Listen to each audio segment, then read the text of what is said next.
Писмата пак, всяко писъмце. Да! Ще стигне днес! Всяко писъмце ще отпътува с точния си адрес.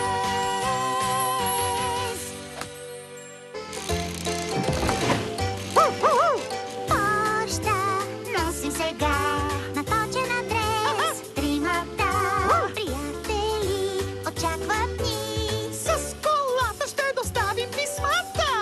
Кой днес ще тръгне да е с нас?